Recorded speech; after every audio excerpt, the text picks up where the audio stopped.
दोस्तों, मैं हमेशा इस बात का जिक्र करता रहता हूं कि इजराइल की सेना ज़मीनी तौर पर ना तो हमास से जीत सकती है और ना ही हिजबुल्लाह से जीत सकती है। इजराइल की सेना के पास जो ताकत है वो सिर्फ हवाई ताकत है। इसके अलावा इजराइल के सैनिकों के पास इतनी हिम्मत नहीं है, इतना जिगरा नहीं है कि वो आमने सामने की लड़ाई करके सामने वाले को हरा सकें, क्योंकि इनकी उम्र जो है ना वही 20, 22, 23 साल की बच्चे हैं। अभी ठीक से दुनिया देखी भी नहीं होगी 20-22 साल की उम्र में, और हाथ में बंदूक थमाकर उनको बॉर्डर पर लड़ने के लिए भेज दिया गया है। खबर आ रही है कि हसन नसरुल्लाह की मौत का बदला हिजबुल्लाह ने कल इजराइल से ले लिया है। ईरान ने हमला किया, बहुत सारी मिसाइलें दागी, वो सब कुछ आप लोगों को मालूम है। क्या कुछ नुकसान हुआ है अपनी लास्ट वीडियो में बता चुका हूं।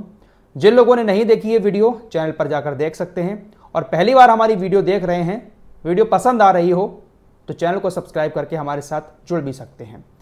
दक्षिणी लेबनान के बॉर्डर पर इजराइल की सेना लेबनान के अंदर घुसने की कोशिश कर रही है। इजराइल की सेना अब से नहीं बल्कि काफी टाइम से जमीनी तौर पर बॉर्डर क्रॉस करके अपने टैंकों के साथ इजराइल के अंदर घुसना चाहती है। जिस तरीके से गाजा के अंदर बहुत सारी बख्तरबंद गाड़ियां, मरकबा टैंक, पूरा लाव लश्कर लेकर इजरायली सेना घुसी थी, उसी तरीके से लेबनान के अंदर भी घुसना चाहती है। हिजबुल्लाह पहले भी कई बार इजरायली सेना को खदेड़ चुका है, लेकिन जब से इजराइल ने हसन नसरुल्लाह को मारा है तब से थोड़ा सा सीना चौड़ा हो गया है इजराइल का, और उसकी सेना ने कहा कि अब हम जमीनी तौर पर भी ऑपरेशन लेबनान के अंदर जाकर चलाएंगे। उसी कोशिश में इजराइल की सेना दक्षिणी लेबनान के बॉर्डर पर घुसने की कोशिश कर रही थी। हिजबुल्लाह के लड़ाकों ने इजरायली सेना को मार गिराया। हिजबुल्लाह के मुताबिक हमने तकरीबन 80 इजराइलियों को निशाना बनाया, जिसमें से कुछ मौतें हुई और कुछ घायल हो गए। वैसे 8 मौतों को तो इजराइल की सेना ने भी कबूल कर लिया है। हिजबुल्लाह का कहना है कि मौतें ज्यादा हुई हैं। इजराइल ने कहा है कि एक कमांडर की भी मौत हुई है जो अपनी बटालियन को लेकर लेबनान के अंदर घुसने की कोशिश कर रहा था। हिजबुल्लाह की तरफ से यह भी कहा गया है कि इसमें हमने उनके 4 टैंकों को भी पूरी तरीके से खत्म कर दिया और इजराइल की सेना को पीछे हटना पड़ा। पूरी दुनिया की मीडिया भी 2 दिन पहले चला रही थी कि इजराइल की सेना ने लेबनान के अंदर ऑपरेशन शुरू कर दिया है, इजराइल की सेना घुस गई है, लेकिन हिजबुल्लाह ने कहा यह बिल्कुल झूठी खबरें हैं।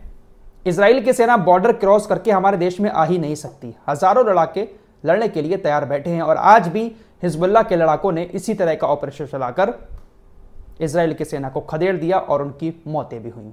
एक तगड़ी चोट दी है हिजबुल्लाह ने इजराइल को उस बॉर्डर पर। ये आपकी स्क्रीन पर जितने सैनिक दिखाई दे रहे हैं, इन सबकी मौत हुई है। इनकी उम्र 20 साल, 22 साल, 23 साल ऐसी ही है, इससे ज्यादा इनकी उम्र नहीं है। दोस्तों, इजराइल के ऊपर ईरान ने बहुत बड़ा मिसाइल हमला किया था। ईरान दावा कर रहा है कि हमारी जो मिसाइलें थी वो 90% इजराइल के अंदर जाकर गिरी हैं। हमारा हमला 90% कामयाब रहा, सिर्फ 10% हमले को ही इजराइल ने नाकाम किया है।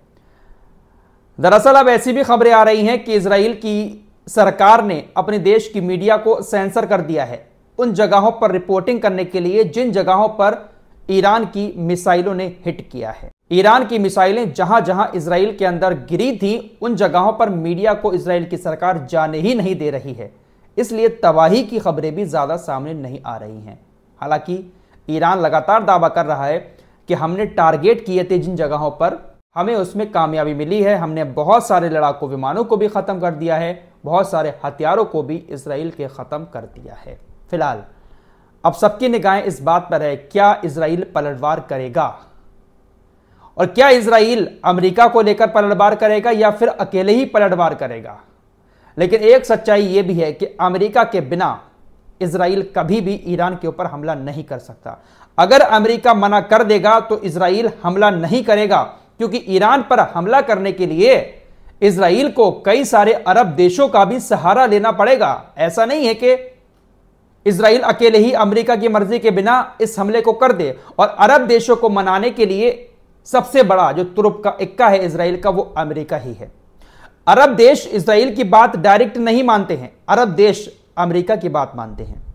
सऊदी अरब की बात कर लें, वहां पर अमेरिका की सेना तैनात है। जॉर्डन के अंदर, मिस्र, ये सब वो देश हैं जहां पर अमेरिका का कब्जा रहता है, अमेरिका का पूरा पूरा हाथ है। तो ईरान पर हमला करने के लिए इन देशों की भी परमिशन चाहिए होगी, लड़ाकू विमानों में तेल भी भरना होगा, अरब देशों के एयर स्पेस का इस्तेमाल करके। तो ये सारी बातें जो हैं कुल मिलाकर यही बता रही हैं कि बिना अमेरिका के इजराइल हमला नहीं करेगा। इजराइल को अगर हमला करना होता अकेले दम पर तो वो कल ही कर दिया होता। इजराइल ने ईरान के ऊपर हमला नहीं किया बल्कि आज दमिश्क में हमला किया है, एक इमारत पर, रिहायशी इमारत पर, और उसमें कई सारे लोग घायल भी हुए हैं। दोस्तों, ईरान ने कल जिन मिसाइलों का इस्तेमाल किया था उसके बारे में भी जानकारी दे दी है। इससे पहले भी जो पहला हमला किया था ईरान ने अप्रैल के महीने में, उस हमले को इजराइल और अमेरिका, जॉर्डन जैसे देशों ने नाकाम कर दिया था। लेकिन कल जॉर्डन की एक भी ना रेंगी। जॉर्डन ने कोशिशें बहुत की ईरान की मिसाइलों को रोकने की, लेकिन जॉर्डन की कोशिशें नाकाम रही, क्योंकि इस बार ईरान ने जिन मिसाइलों का इस्तेमाल किया था वो काफी खतरनाक मिसाइलें थी। ईरान ने इस बारे में जानकारी देते हुए कहा है कि हमने पहली बार अपनी फतेह 2 हाइपरसोनिक मिसाइल का इस्तेमाल इजराइल के ऊपर हमला करने के लिए किया था। फतेह 2 हाइपरसोनिक मिसाइल का इस्तेमाल करके हमला किया था, इसीलिए बहुत सारी मिसाइलें इजराइल तक पहुंच गईं। जॉर्डन ऐसे ही बीच में बिलबिलाता रह गया। सऊदी अरब के विदेश मंत्री ने इजराइल को दंडित करने का आह्वान किया है और एक बार फिर से कहा है कि जल्द से जल्द 2 नेशन 2 स्टेट, वही सारी जो पुरानी घिसी पिटी बातें हैं कि जल्द से जल्द इजराइल और फिलिस्तीन को अलग किया जाए, अलग राज्य बनाया जाए। उधर चीन ने भी दिखावे के तौर पर ईरान के हमलों की निंदा की है। दरअसल चीन ने पहले इजराइल की निंदा की कि इजराइल ने सीरिया, यमन, लेबनान, इन सभी जगहों पर जो हमले किए हैं ये काफी ज्यादा चिंताजनक बात है और हम इसकी निंदा करते हैं। साथ ही साथ ईरान ने जो इजराइल के ऊपर हमला किया है हम भी इसकी निंदा करते हैं। यह सिर्फ और सिर्फ एक दिखावे के तौर पर ईरान की निंदा की है चीन ने। चीन, उत्तर कोरिया, रशिया और इधर ईरान, ये सभी देश एक दूसरे के साथ बहुत अच्छे से कांटेक्ट में हैं। अगर अमेरिका इजराइल के साथ मिलकर ईरान तक पहुंचता है तो इस बात में कोई शक नहीं है कि रूस मिडिल ईस्ट में आकर ईरान के साथ बैठ जाए, क्योंकि मिला हुआ तो है रूस पूरी तरीके से ईरान के साथ हथियार वगैरह दे रहा है। लेकिन अगर अमेरिका आया तो रूस भी जरूर आएगा। फिलहाल ये कुछ लेटेस्ट अपडेट थे जो आपके सामने रखे। और हाँ, चलते चलते ये खबर आप लोगों को और बता दूं, व्हाट्सएप ग्रुप में एक मैसेज बहुत ज्यादा लोग शेयर कर रहे हैं इजराइल के डिफेंस मिनिस्टर योब गैलेंट को लेकर कि ईरान ने जो हमला किया था उस हमले में इसकी मौत हो गई है। दोस्तों, ऐसा कुछ नहीं है। योब गैलेंट अभी भी जिंदा है। ईरान के हमलों के बाद इसने कसम खाई थी कि हम भी ईरान से जरूर इस हमले का बदला लेंगे। इसको कुछ नहीं हुआ है, यह जिंदा है। जो लोग भी इस तरह के मैसेज एक दूसरे को भेज रहे हैं बिल्कुल गलत हैं। इजराइल डिफेंस फोर्सेस का डिफेंस मिनिस्टर योब गैलेंट मरा नहीं है बल्कि जिंदा है। इस रिपोर्ट में इतना ही। कुछ और खबरों के साथ जल्द हाजिर होऊंगा। तब तक के लिए अपना ख्याल रखिएगा। अल्लाह हाफिज।